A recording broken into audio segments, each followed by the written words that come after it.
Hey everybody, it's Jason with the Boardgame Mechanics, and today we're going to take a look at a game called BloodRunes.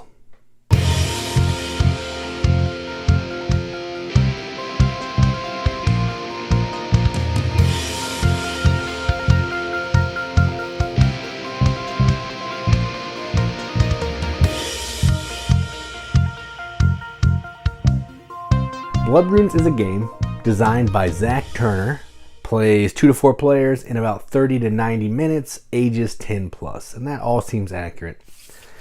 And effectively what you're doing in this game is you are taking on the role of,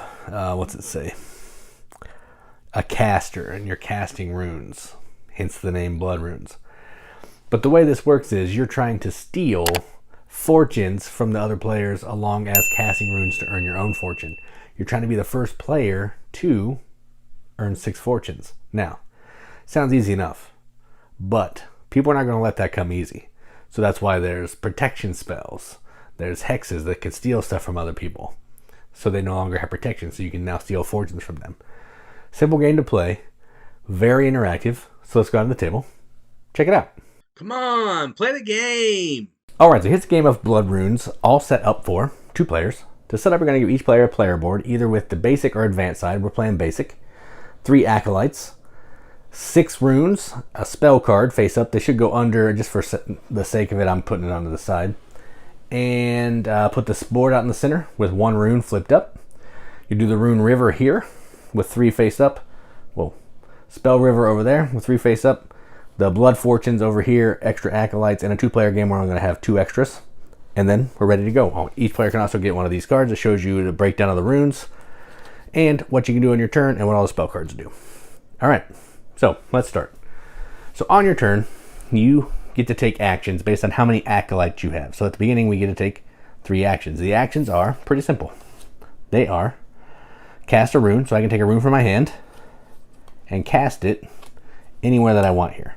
The reason I'm trying to do that is I'm trying to get patterns on my spell cards to be able to cast spells. So that's action number 1. Action number 2 is cast a spell once the runes are in a certain layout based on my orientation only. I can cast a spell, get the reward from the spell. Next, I can draw a rune. You can only draw from face up. That costs an action. I can draw a spell, same thing, only draw from face up. I can clear runes, so I swipe, flip 3 more. I can clear spells, swipe, flip 3 more. We're trying to be the first player to get to 6 blood fortunes. If we can do that first, we are the winner. All right, so let's go ahead and start. So red is first.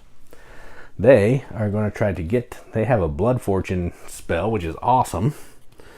So let's see if we can make the best of it here. So I think I don't have any of these letters. So first action, I'm going to sweep. I'm going to sweep some runes. Put those here. Flip 3 more. Come on. Come on. Okay, I would be done with that. But I am going to, I think, draw this one for an action. So that'll go over here. And then we'll flip a new one immediately. And then I'm going to play a rune, and I'm going to play this rune right there. That's my third action. All right, done. Reset all my acolytes. Now it's the other player's turn. They are going to try to, they don't really like that spell card. So first action they're going to take is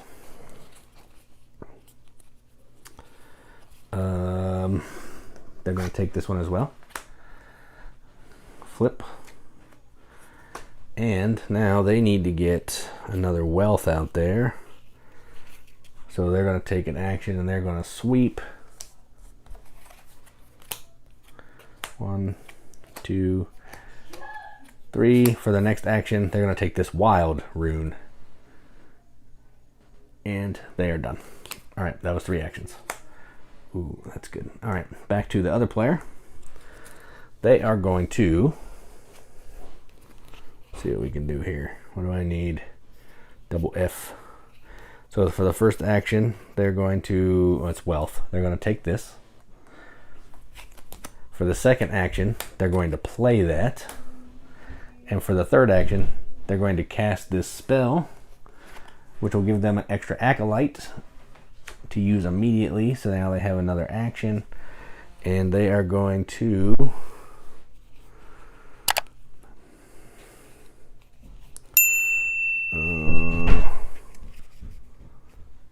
draw this rune.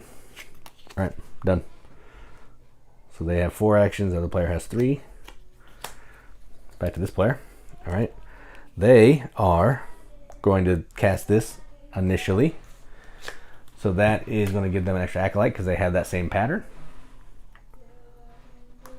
And then they're going to sweep these and draw 3 more. They want that one for sure. Yes. So they're going to take this one for their 3rd action. And then for their next action, they are going to draw this. Done. All right, that's their 4. Now everybody has 4 actions. All right, back to this player. They are going to, I need such different runes. So they're going to sweep the runes.